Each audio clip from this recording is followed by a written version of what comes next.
Hello everyone, welcome back to another vlog. അപ്പോൾ നമ്മൾ ഇന്നത്തെ വീഡിയോ എന്ന് പറഞ്ഞാൽ നമ്മുടെ എക്സ്ട്രീം സ്പോർട്ട്, അതായത് നമ്മുടെ പഴയ പടക്കുതിര, നമ്മുടെ പഴയ റൈഡ് വീഡിയോ കണ്ടവർക്ക് അറിയാം ഇവൻ്റെ പെർഫോമൻസ് ഒക്കെ. അപ്പോൾ ഇന്നത്തെ വീഡിയോയിൽ ഇതിൻ്റെ കുറച്ച് പണികളൊക്കെയാണ് കാണിക്കുന്നത്. നമ്മുടെ വണ്ടിക്ക് കുറച്ച് ചെറിയ പണികളൊക്കെ വന്നിട്ടുണ്ട്. ഒന്നാമത്തേന്ന് പറഞ്ഞാൽ നമ്മുടെ ബാക്കിൽ ഡിസ്ക് ബ്രേക്കിൻ്റെ പാഡ് കംപ്ലൈൻ്റായി. അത് ഡിസ്ക് പ്ലേറ്റിലൊക്കെ അതിൻ്റെ മെറ്റൽ പീസൊക്കെ കുറഞ്ഞു തുടങ്ങി, അപ്പോൾ അത് മാറ്റണം. പിന്നെ എഞ്ചിൻ ഓയിൽ ഒന്ന് മാറ്റണം. എഞ്ചിൻ ഓയിൽ മാറ്റാറായിട്ടുണ്ട്, കുറേ ആയി. പിന്നെ നമ്മുടെ ഇവിടുത്തെ ഈ ഹെഡ് ടോപ്പിലെ ബീഡിങ് റബ്ബറൊന്ന് മാറ്റണം. അതിൻ്റെ ഇവിടെ ഓയിൽ ലീക്കേജ് ആയിട്ടുണ്ട്. ഞാൻ അപ്പുറ സൈഡ് കാണിച്ചുതരാം. അപ്പോൾ ഇവിടെ നല്ല രീതിയിലുള്ള ഓയിൽ ലീക്കേജ് ഉണ്ട്. അപ്പോൾ അതിന് ഇവിടുത്തെ ഈ ഹെഡിൻ്റെ ടോപ്പിലുള്ള ഒരു ഹെഡ് കവറിൻ്റെ ഒരു റബ്ബർ ബീഡിങ് ഉണ്ട് സീലിങ്ങിലുള്ള, അതുകൂടിയാണ് മാറ്റണം. അതൊക്കെ ഒന്ന് മാറ്റാൻ പറ്റുമെങ്കിൽ പോയി ഇന്ന് മാറ്റാം. അപ്പോൾ നമ്മൾ ബാക്കിലെ ഡിസ്ക് ബ്രേക്കിൻ്റെ പാഡ് നമ്മൾ തന്നെ മാറ്റാണ്. അത് നമുക്ക് തന്നെ മാറ്റാമെന്നുള്ളത് ഞാൻ കാണിച്ചത് എങ്ങനെ മാറ്റാമെന്ന്. എന്നാലും ഓയിൽ ചേഞ്ച് നമുക്ക് മാറ്റാം. എന്തായാലും റബ്ബർ ബീഡിങ് മാറ്റാൻ വേണ്ടി നമ്മൾ വർക്ക്ഷോപ്പിൽ കൊണ്ടുപോകുമ്പോൾ എന്തായാലും അവിടെ വെച്ചിട്ട് തന്നെ നമ്മൾ ഓയിലും കൂടി മാറ്റാം. എന്തായാലും നമുക്ക് പണിയാണ് തുടങ്ങി കഴിയാം. അപ്പോൾ നമ്മുടെ എക്സ്ട്രീം 2015 മോഡൽ വണ്ടിയാണ്. ഏകദേശം 7 കൊല്ലം കഴിഞ്ഞിട്ടുണ്ട്. CBZ എന്ന് പറഞ്ഞ ബ്രാൻഡ് നെയിം ഇല്ല ഇതിനകത്ത്, എക്സ്ട്രീം സ്പോർട്ടാണ് വണ്ടി. ഏകദേശം ഇപ്പോൾ ഡിസ്പ്ലേ കുറച്ച് ഫെയ്ഡ് ആയിട്ട് കിട്ടും, അതൊന്ന് കാണാൻ പറ്റാത്തത്. ഏകദേശം 62,419 കിലോമീറ്റർ ഓടിയിട്ടുണ്ട്. ഇതിൻ്റെ ആകെയുള്ളൊരു കംപ്ലൈൻറ്റ് എന്ന് പറഞ്ഞാൽ ഈ മീറ്റർ ഫെയ്ഡായി പോയതാണ്. നമുക്ക് ശരിയാക്കാമെന്നുള്ളൂ. ഇതിൻ്റെ ഫിലിം എന്തോ മാറ്റിയത് ഉള്ളിൽ, ബാക്കിയൊക്കെ ഓക്കെയാണ്. ബാറ്ററി ഒരു പ്രാവശ്യം മാറ്റിയിട്ടുണ്ട്. ഇതിൻ്റെ കംപ്ലീറ്റ് ഫുള്ളൊരു യൂസർ റിവ്യൂ വേറെ ചെയ്യാം. ഇത് എടുത്തു വരേണ്ട ഒരു ക്വാളിറ്റിയാണ് ഈ മൺകാട്. ഞാൻ ഈ മാതിരി 4-5 കൊല്ലം ഇത് വെച്ചിട്ടാണ് അത്യാവശ്യം ഓഫ് റോഡൊക്കെ പോയിട്ടുണ്ട് കരിസ്മേൻ്റെ മുമ്പ്. ഈ മൺകാട് എന്ന് പറഞ്ഞ സംഭവം പൊട്ടിയില്ല, ഓയിൽസിൽ നിന്ന് അങ്ങനെ പൊട്ടിപ്പോയിട്ടുണ്ട്. കാര്യം ഞാനൊരു അത്യാവശ്യം ഒരു 2-4-5 ഓഫ് റോഡൊക്കെ ഓടിയിട്ട് ഓയിൽസിലൊക്കെ തന്നെ മാറ്റുന്നതാണ്. നല്ലൊരു കംഫർട്ട് കിട്ടുള്ളൂ. എന്നാലും നമ്മൾ ഓട്ടത്തിലൊന്നും ഇതുവരെ ഓയിൽസിലൊന്നും പൊട്ടിയ സംഭവം നല്ല സ്ട്രോങ് സസ്പെൻഷനാണ്. ഇത് വണ്ടിയുടെ സ്റ്റോക്ക് ടയറാണ്. ഞാൻ വണ്ടി വാങ്ങിക്കുമ്പോൾ ടയറാണ്, 7 ടയറാണ്. അത് മാറ്റാത്തല്ല, ഞാൻ കുറച്ചാൾ മറ്റേ ഓഫ് റോഡൊക്കെ വന്നിട്ട് കട്ട ടയർ എടുത്തിട്ടായിരുന്നു. അപ്പോൾ അത് കാരണം ആണ് അധികം കഴിഞ്ഞില്ല. ഒരു 25,000-27,000 ഒക്കെ ആയിപ്പോയി മാറ്റിയിട്ട് കട്ട ടയർ ഇട്ടത്. ഫ്രണ്ടിലത്തെയും അതേ സ്റ്റോക്ക് കമ്പനി ടയർ തന്നെയാണ്. അപ്പോൾ നമുക്ക് ഇനി വീല് തിരിച്ചു കയറ്റാം. ഈ വണ്ടിക്ക് റീസെയിൽ വാല്യൂ വളരെ കുറഞ്ഞൊരു വണ്ടിയാണെന്ന് എനിക്ക് തോന്നുന്നത്. അതിൻ്റെ മോഡൽ അത്ര വിജയിച്ചൊരു മോഡൽ. അതിന് മുമ്പുള്ളൊരു CBZ എക്സ്ട്രീമാണ്, നല്ല ഹിറ്റായ വണ്ടിയാണ്. അതിന് ശേഷം ഇറങ്ങിയൊരു മോഡലാണത്. അതിൻ്റെ ഡിസ്ക് ബ്രേക്കിൻ്റെ അവസ്ഥ ഇങ്ങനെ ഉണ്ടാകെ ഇത്രയും തേഞ്ഞ് തീർന്നു, ഒരു രക്ഷയില്ല. അപ്പോൾ ഈ ഡിസ്ക് പ്ലേറ്റ് അങ്ങനെ പെട്ടെന്ന് കംപ്ലൈൻറ്റും വരില്ല, ഒറിജിനലാണ്. ഇത് 7 കൊല്ലം പഴക്കമായ വണ്ടിയാണ്, നമ്മുടെ 2015 മോഡൽ വണ്ടിയാണ്. ഡിസ്ക് പ്ലേറ്റ് ഒറിജിനൽ വരുന്നത് വേണ്ട, ബ്രാൻഡ് വേണ്ട. യൂട്ടാക്ക എന്ന് പറഞ്ഞാൽ ഒരു ജപ്പാൻ കമ്പനിയുടെ പ്ലേറ്റാണത്. ഫ്രണ്ടും മണ്ണും അത് തന്നെയാണ്. ഇതിൻ്റെ റിയറിൻ്റെ സൈസ് വരുന്നത്, ഇതിൻ്റെ റേഡിയസ് വരുന്നത് 220 mm ആണ്. ഫ്രണ്ട് വരുന്നത് 240. അപ്പോൾ ഇത് ഒറിജിനൽ ഡിസ്ക് പ്ലേറ്റിനൊക്കെ നല്ല വിലയുണ്ട്. അങ്ങോട്ട് 1,300-400 വിലയുണ്ടെന്ന് തോന്നുന്നു, ചിലപ്പോൾ അതിൽ കൂടാം. പക്ഷെ നമുക്ക് മാർക്കറ്റിൽ, ഓപ്പൺ മാർക്കറ്റിൽ ഈ ഡ്യൂപ്ലിക്കേറ്റ് ഇങ്ങനത്തെ സാധനം കിട്ടും. ഇത് ഡ്യൂപ്ലിക്കേറ്റാണ്. ഇതിന് തിക്നെസ് കുറവാണ്. പിന്നെ ഇവിടെ കമ്പനി ബ്രാൻഡിങ് ഒന്നും കാണില്ല. ഇവിടെ ഉണ്ട് ബ്രാൻഡിങ് പേരൊന്നും കാണുന്നില്ല. ഒറിജിനൽ ഇവിടെ ബ്രാൻഡ് ഉണ്ടാവും, യൂട്ടാക്ക. അതുപോലെ അതിന് തിക്നെസ്സും കുറവാണ്, 3 mm സൈസുള്ളൂ. നമ്മുടെ ഒറിജിനൽ വരുന്നത് 4 mm ആണ്, കാണാം. അതിൽ ഫ്രണ്ട് ഡിസ്ക് വരുന്നത് 240 mm ആണ്. കുറച്ച് പൊടിക്ക് വലുതായിരിക്കും. അതും ഇതുപോലെ ബ്രാൻഡ് ഉണ്ടാവും, യൂട്ടാക്ക എന്ന് പറഞ്ഞാൽ. അതുപോലെ 3.5 mm ആണ് തിക്നെസ് വരുന്നത്. അതാണ് ഒറിജിനലി. ഇത് ഡ്യൂപ്ലിക്കേറ്റിന് ഏകദേശം 900 രൂപയ്ക്ക് വന്നോളൂ ഓപ്പൺ മാർക്കറ്റിൽ. ഈ രണ്ടും ഒറിജിനലും ഡ്യൂപ്ലിക്കേറ്റ് തിരിച്ചറിയാൻ വേണ്ടി മെയിനായിട്ടുള്ള ഇതിൻ്റെ ബ്രാൻഡ് നെയിമാണ്. ഇവിടെ ഡ്രൈവ് യൂട്ടാക്കാന്ന് ഇട്ടിട്ടുണ്ടാവും. അതുപോലെ തിക്നെസ് 4 mm എന്ന് കാണും. ഈ ഡ്യൂപ്ലിക്കേറ്റിനകത്ത് പറഞ്ഞ പോലെ 3 mm ഉണ്ടാവുള്ളൂ. അതുപോലെ വേറെ ബ്രാൻഡ് നെയിം ഒന്നും ഉണ്ടാവില്ല. അപ്പോൾ അത് വാങ്ങിക്കുമ്പോൾ നോക്കി വാങ്ങിക്കുക.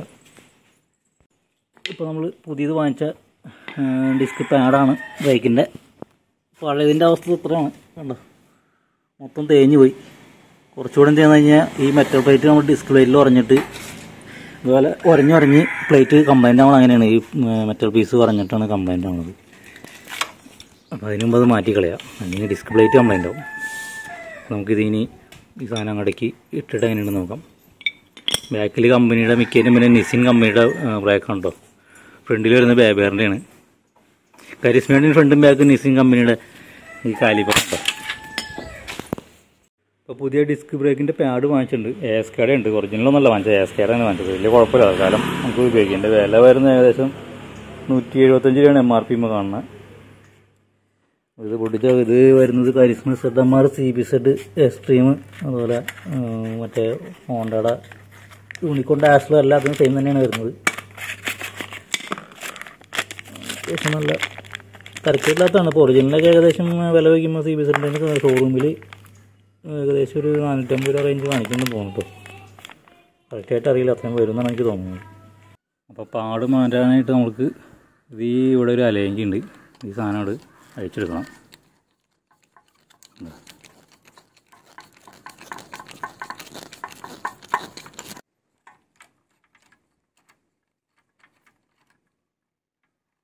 ഇവിടെ അഴിച്ചെടുത്ത് കഴിഞ്ഞാൽ പാടൊക്കെ ചാടിപ്പോരും. ഓക്കെ, അപ്പോൾ ഇങ്ങനെ പഴയ പാട് അഴിച്ചെടുക്കാൻ ചെയ്യുന്നത് ആ ഒരു നെട്ടിലാണ് സംഭവം നിൽക്കുന്നത്. ഉണ്ടോ? പിന്നെ വരെ നമുക്ക് പുതിയ പാടിട്ട് ഫിറ്റ് ചെയ്യാവുന്നുള്ളൂ. ഇതാണ് നമ്മൾ മാറ്റിയത് തേഞ്ഞ് ബ്ലേഡ് പോലെ ഒറിജിനലിൻ്റെ തിക്നെസ് ആണത്.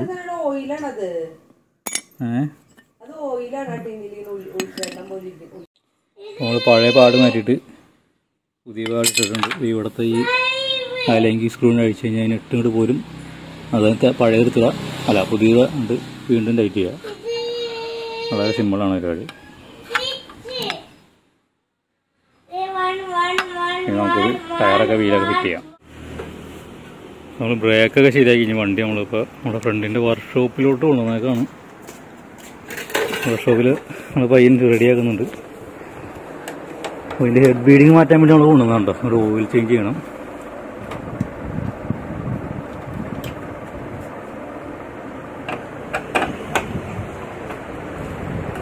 വണ്ടിയിൽ 7 കൊല്ലം കഴിഞ്ഞ വണ്ടിയുണ്ടോ, കാര്യമായിട്ടുള്ള തുരുമ്പൊന്നുമില്ല കേട്ടോ.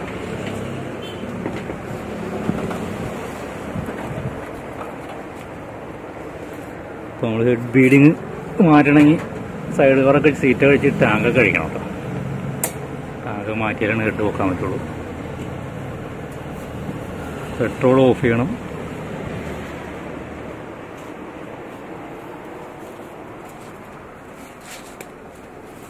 ഇപ്പോഴും പെയിൻ്റൊക്കെ വെട്ടി തിളങ്ങാണ്.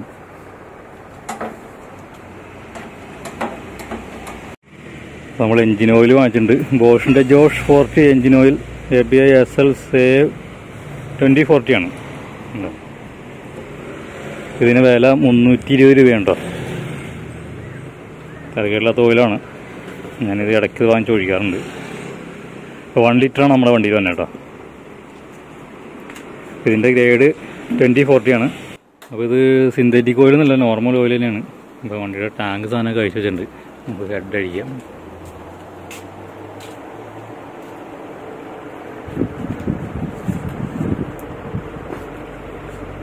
ടോപ്പിൽ 4 സ്ക്രൂ അടിച്ച് നമ്മൾ ഊരും.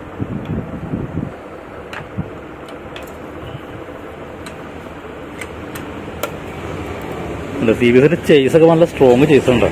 കരിസ്മയുടെ ഇത്രയും സ്ട്രോങ് ഒന്നുമല്ല ചേസ്.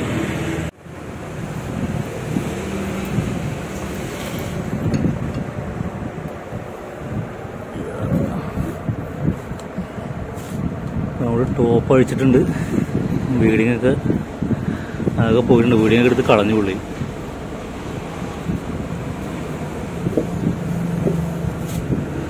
റോക്കറാ മച്ചാ है भाई, ലൂസ് नहीं വാൽവ് ക്ലിയറൻസ് ഒക്കെ ഓക്കെയാണ്, കുഴപ്പമൊന്നുമില്ല. ഞാനൊരു 5-6 മാസം മുമ്പ് റെഡിയാക്കിയതാണ്. ഇടയ്ക്കൊന്ന് വാൽവ് അടിച്ച് ചെറിയ നോയ്സൊക്കെ വരുമ്പോൾ നമ്മൾ ഒന്ന് നോക്കിയൊന്ന് ചെറിയതായിട്ടൊന്ന് ക്ലിയറൻസ് ചെയ്യേണ്ടി വരും. എൻ്റെ വണ്ടിയുടെ 7 കൊല്ലമായിട്ട് ഞാൻ ഒരു പ്രാവശ്യം എൻ്റെ റോക്കറാമ് മാറ്റിയിട്ടുണ്ട്. 7 കൊല്ലത്തിൻ്റെ ഇടയ്ക്ക് ഒരു തവണ റോക്കറാമ് മാറ്റിയിട്ടുണ്ട്. അതുപോലെ വണ്ടിയുടെ ടൈം ഇഞ്ചിനൊന്നും മാറ്റിയിട്ടില്ല കേട്ടോ.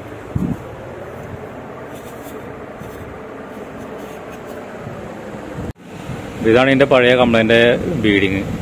അപ്പോൾ ഈ സാധനം ലീക്കായിട്ട് അല്ലെങ്കിൽ എൻ്റെ പശ ഗമ്മൊക്കെ ലീക്കായിട്ട് കംപ്ലൈൻ്റ് ആയിട്ട് അല്ലെങ്കിൽ ഇത് സൈഡിയുടെ ഓയിലൊക്കെ വരും, വേറെ കംപ്ലൈൻ്റ് ആണെന്ന് വിചാരിക്കണ്ടേ, സാധനം മാറ്റി കളഞ്ഞാൽ മതി. 80 രൂപയും കണ്ടു തന്നെയുള്ളൂ സാധനത്തിന്. ബാറ്ററി ഒരു പ്രാവശ്യം നമ്മൾ മാറ്റിയിട്ടുണ്ട് കേട്ടോ, അതിപ്പോൾ അടുത്ത് തന്നെ മാറ്റാറായുണ്ട്. ഇപ്പോൾ ഒരു 7 കൊല്ലത്തിനിടയ്ക്ക് നമ്മൾ ഫസ്റ്റത്തെ ബാറ്ററി കമ്പനി സ്റ്റോക്ക് ബാറ്ററി 4 കൊല്ലം കിട്ടി. ഇതിപ്പോൾ ഒരു 3 കൊല്ലം ആയുണ്ട്. ഇടയ്ക്ക് ചെറിയ മിസ്സിങ് കാണിക്കുന്നുണ്ട് ബാറ്ററിയുടെ. വണ്ടി മിസ്സിങ് അല്ല, ഇടയ്ക്ക് സെൽഫ് അടിക്കുമ്പോൾ ഒരു പിടുത്തമൊക്കെ കാണിക്കുന്നുണ്ട്. ബാറ്ററി കംപ്ലൈൻ്റ് ആവാറതിൻ്റെ മിസ്റ്റേക്കൊക്കെ ആയിരിക്കും. എന്തായാലും കുറച്ചുകൂടി ഓടും ബാറ്ററി. എന്തായാലും പക്ക ക്വാളിറ്റി വണ്ടിയുണ്ട്. ഇത് ഹീറോൻ്റെ എക്സ്ട്രീം സ്പോർട്ടാണ്. CBCയുടെ തന്നെ, പേര് മാത്രം മാറ്റുള്ളൂ. ഇത് നമ്മുടെ ഈ സ്പാർക്ക് പ്ലഗ് ഇറിഡിയത്തിൻ്റെയാണ് കിടക്കുന്നത്. ഇറിഡിയൻ സ്പാർക്ക് പ്ലഗാണ്. 700 രൂപയ്ക്ക് വാങ്ങിച്ചാണത്. നമ്മുടെ ZMR-ലൊക്കെ വന്ന സ്പാർക്ക് പ്ലഗാണ്. ചുമ്മാ വാങ്ങിച്ചിട്ടാണ്. പക്ഷെ സ്റ്റാർട്ടിങ്ങൊക്കെ പക്ക കണ്ടീഷനാണ്. ഇതുവരെയായിട്ട് വേറെ കംപ്ലൈൻ്റ് ഒന്നും കാണിച്ചുള്ളൂ. പെട്ടെന്ന് തേഞ്ഞു പോലെന്ന് പറയണത്. അതിൻ്റെ സ്പാർക്കിംഗ് പോയിന്റ് പെട്ടെന്ന് കംപ്ലൈൻ്റ് ആവില്ല എന്നാണ് പറയുന്നത്. അപ്പോൾ ഈ സീലൻ്റ് പേസ്റ്റ് ഇട്ടാണ് നമ്മുടെ റബ്ബർ ബീഡിങ് ഇടാൻ വേണ്ടിയിട്ട്. ഇത് അപ്ലൈ ചെയ്യണം അതിന് മുമ്പായിട്ട്. ഇവിടെ നമ്മുടെ വർക്ക്ഷോപ്പിൽ, നമ്മുടെ ഫ്രണ്ടിൻ്റെ വർക്ക്ഷോപ്പിൽ 2 കരിസ്മ ഇരിക്കുന്നുണ്ട്. ഒരു യെല്ലോ, ഒരു പേൾ വൈറ്റും ഒരു പേൾ യെല്ലോയും ഇരിക്കുന്നുണ്ട്.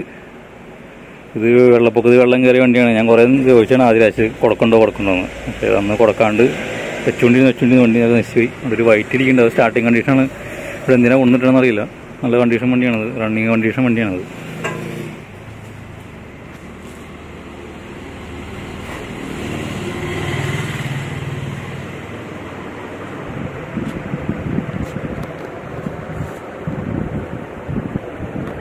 ഇപ്പോൾ സീലൻ്റ് ബേസ് അവിടെ നമ്മുടെ നമ്മുടെ ഹെഡിൻ്റെ ടോപ്പിൻ്റെ കവറിൽ ആദ്യം തേക്കണം.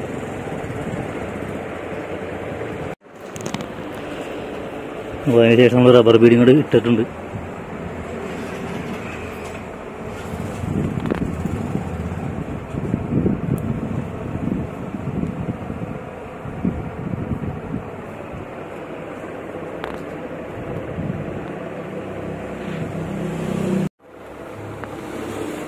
അതിനുശേഷം കവറുണ്ട് അടയ്ക്കുക കണ്ടീഷനായിട്ട്. മുകളിൽ 4 ബോൾട്ടോടെ ഇട്ട് നോക്കിയാണ്.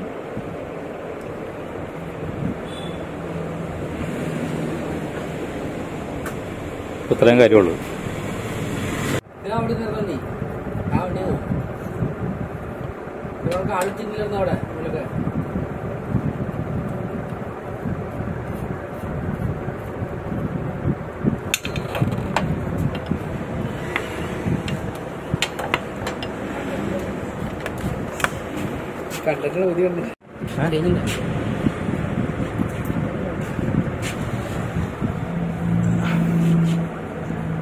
സംഭവം ഫിറ്റ് ചെയ്ത് കണ്ടീഷനാക്കിയിട്ടുണ്ട്.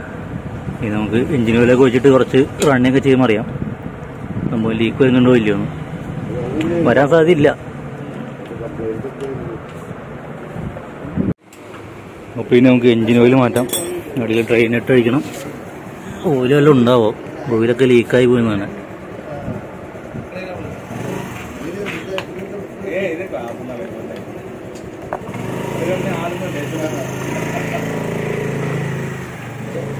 അത്യാവശ്യം ഓയിലുണ്ട്.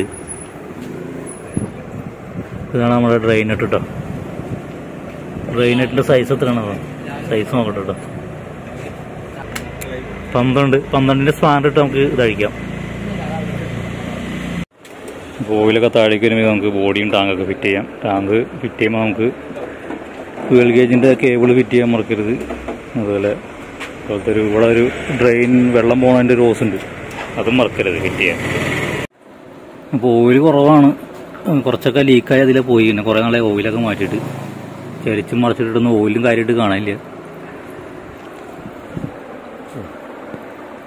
4 ലിറ്ററിൻ്റെ കുറച്ച് കൂടുതലുണ്ട് ഓയിൽ, ഒക്കെ ലീക്കായി പോയിന്ന് തന്നെ. വണ്ടി ബോഡിയൊക്കെ ഫിറ്റ് ചെയ്ത് സെറ്റാക്കിയിട്ടുണ്ട്. അപ്പോൾ ഇനി നമുക്ക് എഞ്ചിൻ ഓയിൽ മാറ്റിയിട്ട് ഇതിൻ്റെ ഒരു കംപ്ലീറ്റ് റിവ്യൂ ചെയ്യുന്നതായിരിക്കും. മൈലേജ് ടെസ്റ്റൊക്കെ നടത്തണം. ഒരു 60-ൻ്റെ അടുത്ത് കിട്ടണമെന്നാണ് എനിക്ക് തോന്നണത്. എന്തായാലും നമുക്ക് മൈലേജിൻ്റെ മൈലേജ് ടെസ്റ്റിങ് കുപ്പിയൊക്കെ വെച്ചിട്ട് നമുക്ക് ഒന്ന് ഓടിച്ചു നോക്കാം. 2015 മുകളിൽ വണ്ടിയാണ്. ഇപ്പോൾ എത്ര കൊല്ലമുണ്ട്?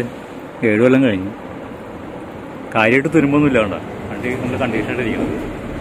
നമ്മൾ ഈ മാതിരി ഇതിനെ കൊണ്ട് ഓഫ് റോഡും മലയും കുന്നൊക്കെ ചാടിച്ചിട്ട് വലിയ കുഴപ്പമൊന്നുമില്ല കേട്ടോ. വണ്ടിക്ക് എഞ്ചിന് പവർ കുറവാന്നുള്ളൂ, വേറെ കുഴപ്പമൊന്നുമില്ല. ഈ 150 കിലോയുള്ള വണ്ടി വലിക്കാനുള്ള എഞ്ചിനില്ലത്. കരിസ്മയുടെ വെയിറ്റുള്ള വണ്ടിയും എന്നാൽ ഒരു പവറും ടോർക്കും കുറഞ്ഞൊരു എഞ്ചിനും. അപ്പോൾ ഇതിൻ്റെ ഒരു എഞ്ചിൻ്റെ അടിയിൽ ഒരു കവർ ഉണ്ട് കേട്ടോ. ഒരു കാണാൻ ഭംഗിയിലുള്ളൊരു സാധനം. എഞ്ചിൻ കാർഡൊന്നും പറയാൻ പറ്റില്ല, പ്ലാസ്റ്റിക്കിൻ്റെയാണ്. ഇത് പൊട്ടിപ്പോയിട്ടൊന്നുമില്ല. നമ്മൾ ഈ കുന്നുമലയൊക്കെ ഓടിച്ചുകൊണ്ടിരുന്ന സമയത്ത് അത് കഴിച്ച് വീട്ടിൽ ഭദ്രമായിട്ട് വെച്ചിട്ടുണ്ട്. ഇത് പൊട്ടിപ്പോയി കഴിഞ്ഞാൽ കിട്ടാൻ പാടാണത്. അതുകൊണ്ട് ഇനിയിപ്പോൾ എന്തായാലും നമ്മൾ എടുത്ത് വയ്ക്കുക. ഇതിപ്പോൾ റെസ്റ്റാണ് ഈ വണ്ടി. ഇനി നമുക്ക് എഞ്ചിൻ ഓയിൽ മാറ്റാം. എഞ്ചിൻ ഓയിലിൻ്റെ ക്യാപ്പൊക്കെ കഴിക്കുന്നുണ്ട്.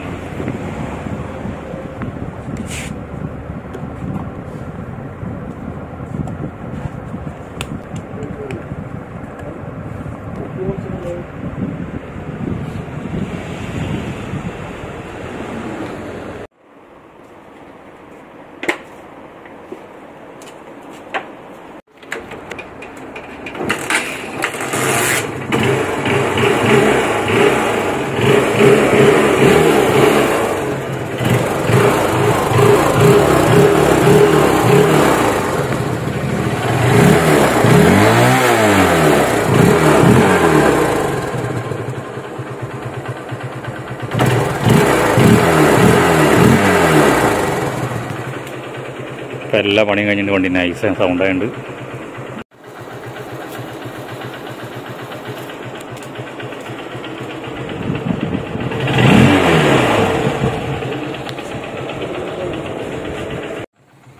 അപ്പോൾ നമ്മുടെ വണ്ടിയുടെ ഇന്നത്തെ പണിയൊക്കെ കഴിഞ്ഞിട്ടുണ്ട്. അപ്പോൾ എല്ലാ പണിയും കഴിഞ്ഞിട്ടുണ്ട്.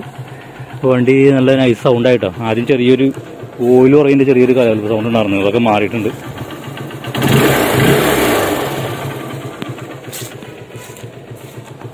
അപ്പോൾ ഇതിന് കംപ്ലീറ്റ് ഒരു യൂസർ റിവ്യൂ വീഡിയോ അതുപോലെ മൈലേജ് ടെസ്റ്റുള്ള വീഡിയോ നമുക്ക് അടുത്ത് തന്നെ ചെയ്യാം. ഇന്നത്തെ വീഡിയോ അത്രേ ഉള്ളൂ. അപ്പോൾ നമ്മൾ ഇനിയൊരു അടുത്തൊരു വീഡിയോ ആയിട്ട് വീണ്ടും വരാം.